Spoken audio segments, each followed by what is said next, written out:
नमस्कार, मैं हूं पूजा। बिहार न्यूज में आपका स्वागत है। आज है 16 अगस्त, दिन शनिवार। खबरों की ओर बढ़ने से पहले आप सभी को कृष्ण जन्माष्टमी की हार्दिक शुभकामनाएं। चलिए अब डालते हैं एक नजर आज की सुर्खियों पर। बिहार में आज से शुरू होगा राजस्व महाअभियान। प्रत्येक शिविर में रहेंगे 10 टेबल। राजस्व मुख्यालय को प्रतिदिन भेजी जाएगी रिपोर्ट।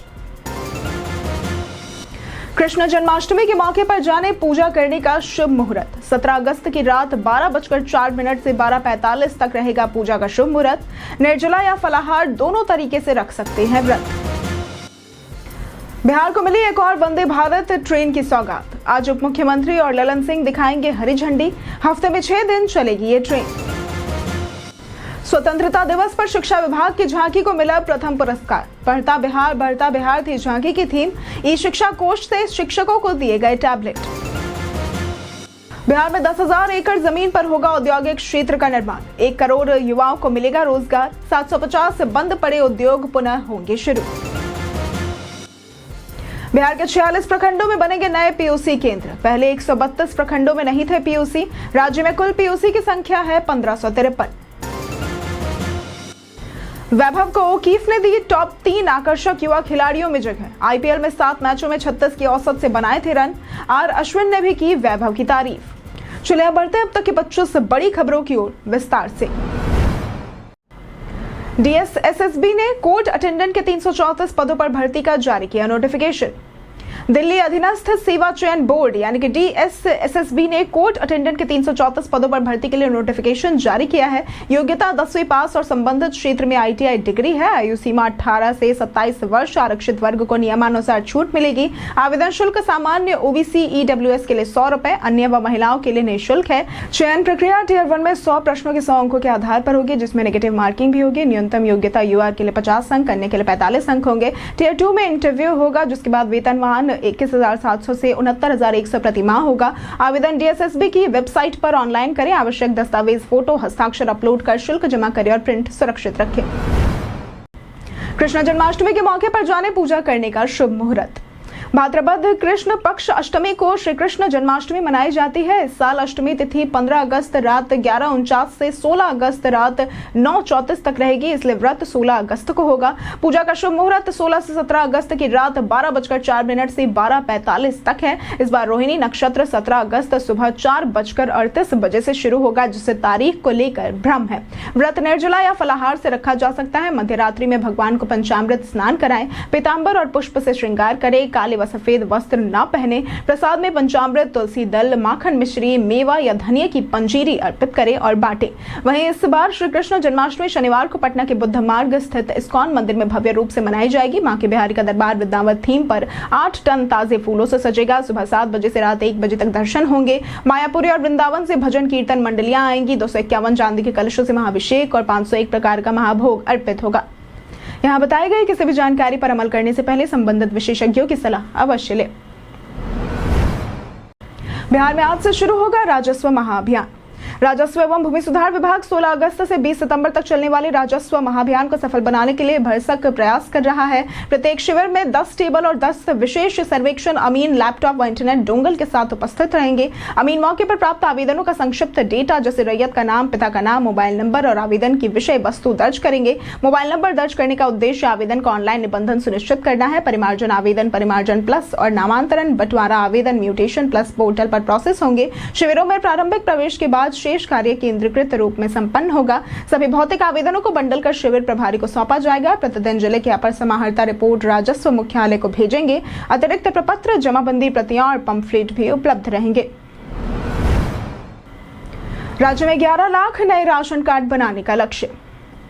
बिहार में नया राशन कार्ड बनाने की मुहिम शुरू की गई है। राज्य में राशन कार्ड लाभुकों की लिमिट 8.71 करोड़ है और करीब 26 लाख नए लाभुक जोड़े जा सकते हैं। अभियान के तहत 11.37 लाख नए राशन कार्ड बनाने का लक्ष्य रखा गया है, जिसमें 9.53 लाख प्राथमिकता प्राप्त परिवार पीएचएच और 1.84 लाख अंत्योदय कार्ड शामिल है। अब तक 11.84 लाख आवेदन में से 8.40 लाख राशन कार्ड मंजूर किए जा चुके हैं, यानी 71% का निपटारा हो चुका है। अभी 3.44 लाख आवेदन लंबित है। आवेदन प्रक्रिया में फर्जीवाड़ा रोकने के लिए परिवार का ग्रुप फोटो और आवेदक का हस्ताक्षर अनिवार्य किया गया है। टॉप जिले सहरसा, पूर्णिया, जमुई, सुपौल और अररिया है, जबकि भोजपुर, सिवान, जहानाबाद, शिवहर और समस्तीपुर पिछड़े हैं।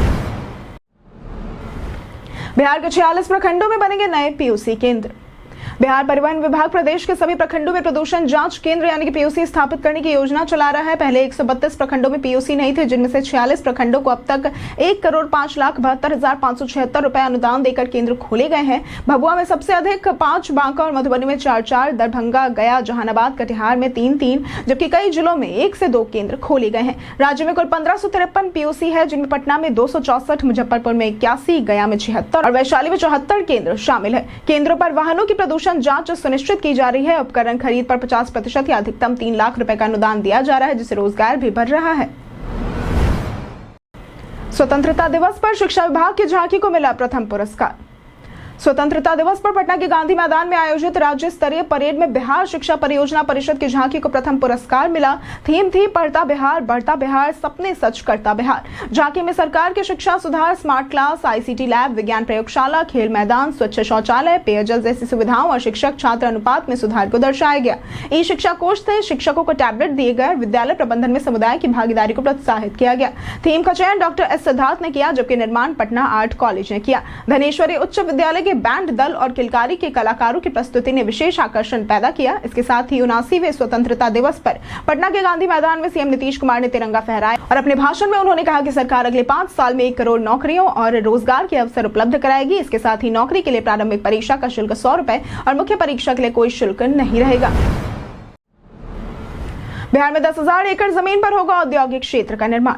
पटना में भाजपा प्रदेश कार्यालय में 79वें स्वतंत्रता दिवस पर प्रदेश अध्यक्ष दिलीप जायसवाल ने ध्वजारोहण किया। डिप्टी सीएम सम्राट चौधरी ने बिहार में 1 करोड़ युवाओं को रोजगार देने और 10,000 एकड़ जमीन पर औद्योगिक क्षेत्र स्थापित करने की घोषणा की। बेगूसराय, पटना, सिवान, सहरसा, मधेपुरा में 2,627 एकड़ पर औद्योगिक हब, गया में 1,300 एकड़ पर मैन्युफैक्चरिंग क्लस्टर बनेगा। 750 बंद पड़े उद्योगों को पुनः शुरू करने में सहायता मिलेगी। सम्राट चौधरी ने नेक्स्ट जनरेशन जीएसटी रिफॉर्म का स्वागत किया। जायसवाल ने स्वतंत्रता सेनानियों को नमन करते हुए बिहार को औद्योगिक और आर्थिक रूप से सशक्त बनाने का संकल्प दोहराया। दोनों नेताओं ने विश्वास जताया कि केंद्र राज्य के प्रयासों से बिहार निवेश और रोजगार में अग्रणी राज्य बनेगा।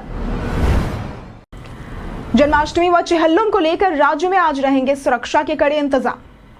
जन्माष्टमी और चेहल्लुम को देखते हुए बिहार में शनिवार यानी कि आज पुलिस प्रशासन अलर्ट मोड पर रहेगा। पुलिस मुख्यालय और सभी जिला मुख्यालयों में 24 घंटे कंट्रोल रूम सक्रिय रहेंगे। पालीवार ड्यूटी लगाई गई है और हर 2 घंटे में खैरियत रिपोर्ट मुख्यालय भेजी जाएगी। 7 कंपनी केंद्रीय बल और 59 कंपनी राज्य बल की तैनाती के साथ 8,000 ट्रेनी पुलिसकर्मी विधि व्यवस्था संभालेंगे। प्रखंड स्तर पर क्यूआरटी टीम बनाई गई है। चेहल्लुम जुलूस की वीडियोग्राफी अनिवार्य और डीजे पर पूर्ण प्रतिबंध रहेगा। संवेदनशील व मिश्रित आबादी वाले इलाकों में अतिरिक्त सतर्कता बरती जाएगी। किसी भी घटना पर वरीय अधिकारी तुरंत मौके पर जाकर रिपोर्ट भेजेंगे। अब वैश्विक बाजारों तक भी होगी बिहार के सुधा ब्रांड की पहुंच।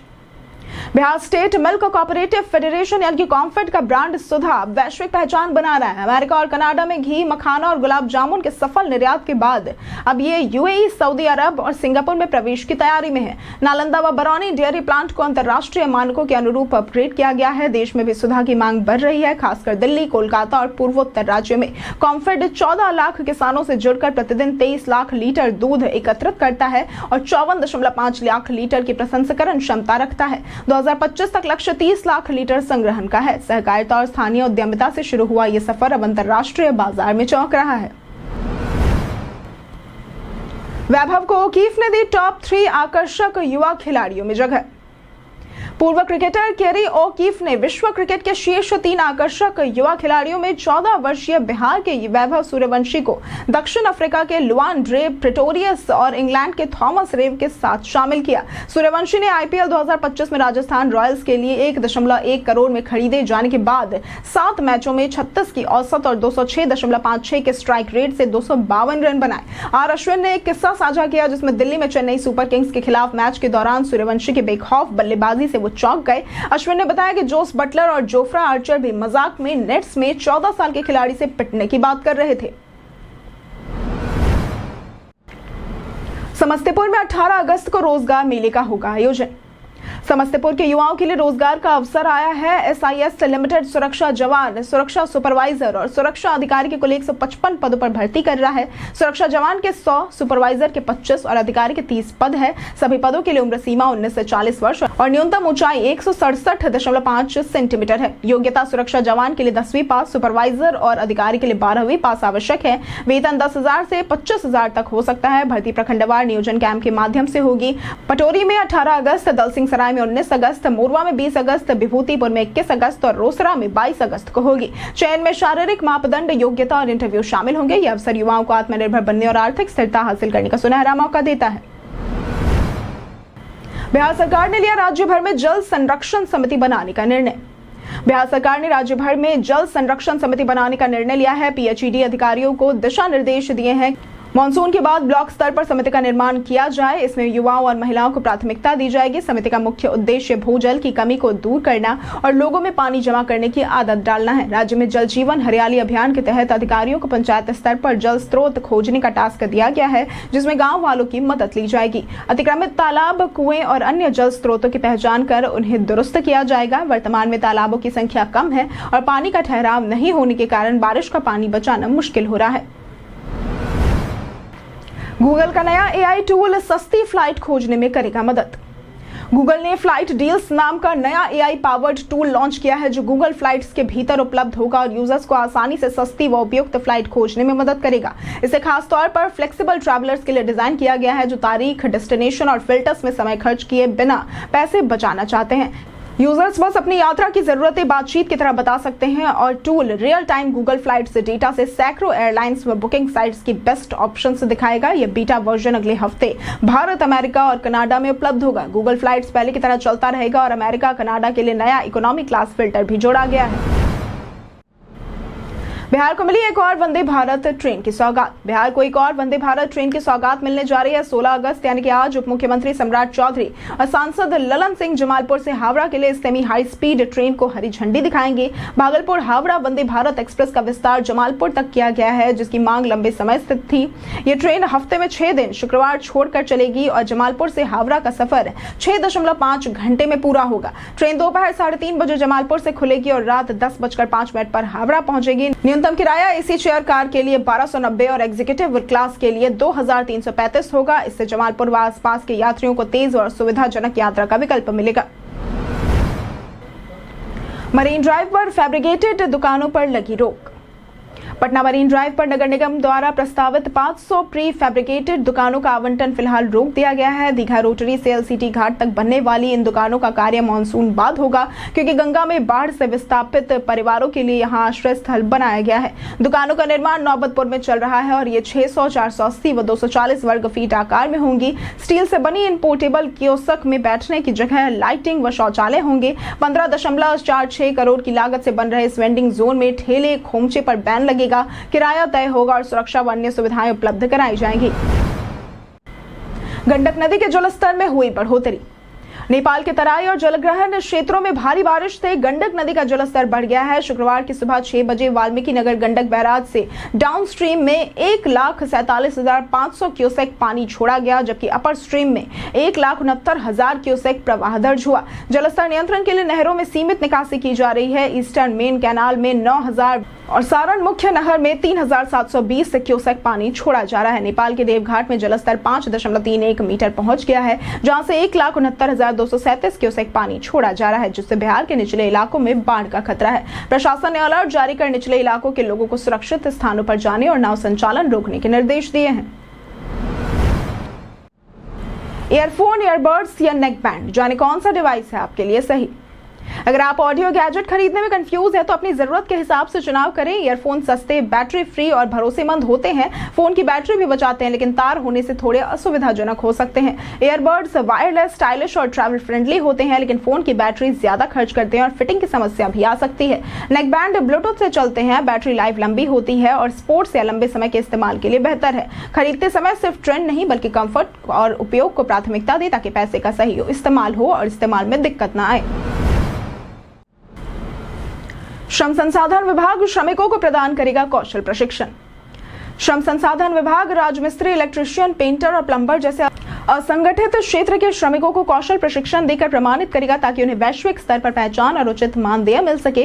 गुरुवार को अधिवेशन भवन में आयोजित ज्ञान प्रमाणन संवेदीकरण कार्यक्रम में कर्मकार कल्याण बोर्ड के सचिव सुनील कुमार यादव ने बताया कि इस पहल का उद्देश्य भवन एवं अन्य निर्माण कार्य से जुड़े श्रमिकों की कौशल पहचान और मान्यता प्रदान करना है। प्रत्येक बैच में न्यूनतम 10 और अधिकतम 100 श्रमिकों को प्रशिक्षण दिया जाएगा।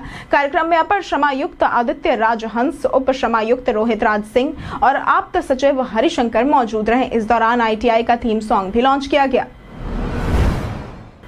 जाने आज कैसा रहेगा बिहार के मौसम का मिजाज। बिहार में पिछले दिनों हुई भारी बारिश के बाद अब बारिश का सिस्टम कमजोर पड़ा है। 15 अगस्त को पटना समेत ज्यादातर जिलों में मौसम सामान्य रहा और हल्की धूप निकली। मौसम विभाग ने अगले 7 दिनों का पूर्वानुमान जारी करते हुए खगड़िया, मुंगेर, बांका, बक्सर, कैमूर समेत कई जिलों में वज्रपात को लेकर येलो अलर्ट दिया है। शुक्रवार को पश्चिम पूर्वी चंपारण, सिवान, सारण, सुपौल, अररिया, किशनगंज, कटिहार आदि में आकाशीय बिजली गिरने की संभावना थी, जबकि शनिवार यानी कि आज कुछ जिलों में यही अलर्ट रहेगा। 21 अगस्त को किशनगंज, अररिया, पूर्णिया में भारी बारिश के आसार है। बाढ़ से हालात बिगड़े हैं और डूबने की घटनाओं में 35 से ज्यादा मौतें भी हाल में हुई हैं। पटना जंक्शन गोलंबर पर ई रिक्शा प्रतिबंध लागू।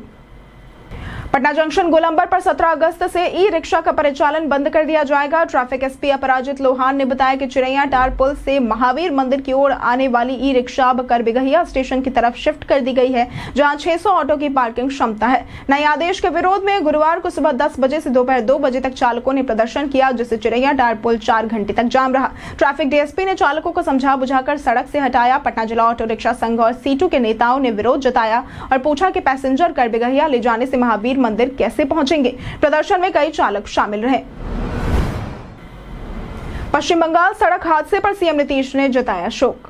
पश्चिम बंगाल के पूर्वी बर्धमान जिले में स्वतंत्रता दिवस पर राष्ट्रीय राजमार्ग 19 पर नाला फेरी घाट के पास तेज रफ्तार बस और खड़े ट्रैक्टर की टक्कर में 11 लोगों की जान चली गई व 35 घायल हो गए। सभी यात्री बिहार के निवासी थे और तीर्थ यात्रा पर निकले थे। हादसे में कई की हालत गंभीर है। मुख्यमंत्री नीतीश कुमार ने घटना पर गहरा शोक व्यक्त करते हुए मृतकों के परिजनों को 2-2 लाख रुपए और घायलों को 50-50 हजार रुपए अनुग्रह अनुदान देने की घोषणा की। उन्होंने घायलों के इलाज व मृतकों के पार्थिव शरीर लाने के लिए पश्चिम बंगाल सरकार से समन्वय के निर्देश दिए। प्रत्यक्षदर्शियों के अनुसार बस की रफ्तार तेज थी और चालक ट्रैक्टर को देख नहीं पाया था। मनोज झा ने पीएम मोदी के स्वतंत्रता दिवस भाषण को बताया चुनावी भाषण। राजद नेता मनोज झा ने प्रधानमंत्री नरेंद्र मोदी के 79वें स्वतंत्रता दिवस भाषण की आलोचना की। इसे हर बार निराशाजनक और चुनावी भाषण जैसा बताया। उन्होंने कहा कि लाल किले से स्वतंत्रता संग्राम में आरएसएस की भूमिका पर चर्चा अधिक उपयुक्त होती। कांग्रेस सांसद इमरान मसूद ने भी आरएसएस के ऐतिहासिक रुख पर सवाल उठाए और कहा कि संगठन का स्वतंत्रता आंदोलन में कोई योगदान नहीं था। प्रधानमंत्री मोदी ने भाषण में आरएसएस की 100 साल की सेवा की सराहना की और इसे दुनिया का सबसे बड़ा एनजीओ बताया। इस अवसर पर लाल किले पर तिरंगा फहराया गया, औपचारिक सलामी गार्ड दी गई और लगभग 5000 विशिष्ट अतिथि शामिल हुए, जिनमें खिलाड़ी, किसान और विशेष ओलंपिक प्रतिनिधि शामिल थे। नित्यानंद राय ने राहुल तेजस्वी पर साधा निशाना। बिहार में गहन मतदाता पुनरीक्षण को लेकर सियासी घमासान तेज है। केंद्रीय गृह राज्य मंत्री व उजियारपुर सांसद नित्यानंद राय ने राहुल गांधी और तेजस्वी यादव पर विदेशी घुसपैठियों, रोहिंग्या, बांग्लादेशी को वोटर सूची में शामिल करने के मुद्दे पर सवाल उठाए। उन्होंने पूछा कि अगर एसआईआर के जरिए ऐसे वोट काटे जा रहे हैं तो विरोध क्यों हो रहा है। नित्यानंद राय ने तेजस्वी पर बिहार वासियों को गुमराह करने और लालू यादव के कार्यकाल में चुनाव में धांधली कराने का आरोप लगाया। राहुल गांधी से कांग्रेस शासनकाल में चुनावी धांधली के बारे में जवाब मांगा। इससे पहले तेजस्वी ने वोटर लिस्ट से कटे नामों का जिक्र कर 17 अगस्त से बिहार वोटर अधिकार यात्रा में शामिल होने की अपील की थी। तेजस्वी से मिले खेसारी, चुनाव अटकलें हुई तेज। भोजपुरी स्टार खेसारी लाल यादव गुरुवार को पटना में आरजेडी नेता तेजस्वी यादव से उनके आवास पर मिले। दोनों के बीच लंबी बातचीत हुई, जिसके बाद उनके आरजेडी टिकट पर विधानसभा चुनाव लड़ने की अटकलें लगी। हालांकि खेसारी ने इसे खारिज करते हुए कहा कि वो चुनाव लड़ने नहीं आए बल्कि फिल्म इंडस्ट्री में ही खुश है। उन्होंने तेजस्वी को बड़े भाई बताते हुए कहा कि वो आशीर्वाद लेने आए थे। भविष्य में चुनाव लड़ने के सवाल पर उन्होंने कहा कि वो आज में जीते हैं और कल का क्या होगा पता नहीं। खेसारी मूल रूप से सारण छपरा के निवासी हैं। तेजस्वी और लालू परिवार से अच्छे संबंध रखते हैं। इससे पहले भी उन्होंने लालू प्रसाद से मुलाकात की थी। कई कारणों से दर्ज है भारत के इतिहास में आज की तारीख। आज का दिन भारतीय इतिहास और सांस्कृतिक धरोहर से जुड़ी महत्वपूर्ण घटनाओं के लिए यादगार है। 1904 में आज के दिन सुभद्रा कुमारी चौहान का जन्म हुआ, जो स्वतंत्रता सेनानी, कवयित्री और कहानीकार के रूप में प्रसिद्ध हुई। 1928 में रजनी कोठारी का जन्म हुआ, जो शिक्षाविद, लेखक और राजनीतिक विचारक थे। 2001 में लक्ष्य सेन का जन्म हुआ, जो भारत के जाने माने बैडमिंटन खिलाड़ी हैं। 2016 में ज्ञानपीठ पुरस्कार विजेता पंजाबी साहित्यकार गुरदयाल सिंह का निधन हुआ। 2018 में भारत के लोकप्रिय प्रधानमंत्री अटल बिहारी वाजपेयी का निधन हुआ, जबकि 2020 में क्रिकेटर चेतन चौहान की मृत्यु हुई। हम प्रतिदिन आपसे 5 ऐसे जरूरी सवाल और उसके जवाब बताएंगे जो कि बीपीएससी, बिहार पुलिस, दारोगा समेत एसएससी जैसे अन्य प्रतियोगी परीक्षाओं में काम आएंगे। सवाल इतिहास, बिहार स्पेशल, विज्ञान, करंट अफेयर्स और भूगोल से रहेंगे। पूछे गए 5 सवालों में आपने कितना सही उत्तर दिया, ये हमें कमेंट करके जरूर बताएं। हमारा पहला सवाल है, बिहार में पाई जाने वाली मिट्टी इनमें से किस पोषक तत्व की कमी है? ए पोटाश, बी चूना, सी फॉस्फोरिक एसिड, नाइट्रोजन और ह्यूमस, या फिर डी मैग्नीशियम। इसका सही जवाब है सी फॉस्फोरिक एसिड, नाइट्रोजन और ह्यूमस। हमारा दूसरा सवाल है, राष्ट्रीय गंगा नदी बेसिन प्राधिकरण यानी कि एनजीआरबीए के अध्यक्ष कौन है? ए उत्तराखंड के मुख्यमंत्री, बी प्रधानमंत्री, सी बिहार के मुख्यमंत्री, या फिर डी पर्यावरण और वन मंत्रालय। इसका सही जवाब है बी प्रधानमंत्री। हमारा तीसरा सवाल है, इनमें से कौन सी मस्जिद संगी मस्जिद के नाम से भी जानी जाती है? ए जामा मस्जिद दून, बी पत्थर की मस्जिद, सी फुलवारी शरीफ मस्जिद, या फिर डी शेरशाह सूरी मस्जिद। इसका सही जवाब है बी पत्थर की मस्जिद। हमारा चौथा सवाल है, तीसरे वॉइस ऑफ ग्लोबल साउथ शिखर सम्मेलन का मेजबानी कौन सा देश करेगा? A Thailand, B Bharat, C Malaysia, या फिर डी चीन। इसका सही जवाब है बी भारत।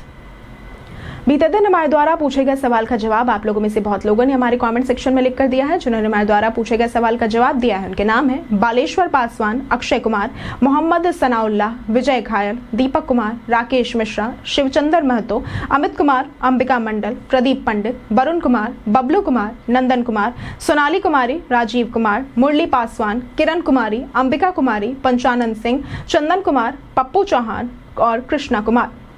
इसके साथ बढ़ते हैं आज के सवाल की ओर। आज का सवाल है, इस बार आप कृष्ण जन्माष्टमी का पर्व कैसे मना रहे हैं? आप अपना जवाब हमें हमारे कमेंट सेक्शन में लिखकर जरूर बताएं। आज के लिए सिर्फ इतना ही। बिहार की तमाम खबरों के साथ बने रहने के लिए देखते रहें बिहारी न्यूज, और साथ ही अगर आप यूट्यूब चैनल पर देख रहे हैं तो चैनल को सब्सक्राइब करें, और अगर आप फेसबुक पेज पर देख रहे हैं तो लाइक और फॉलो जरूर करें।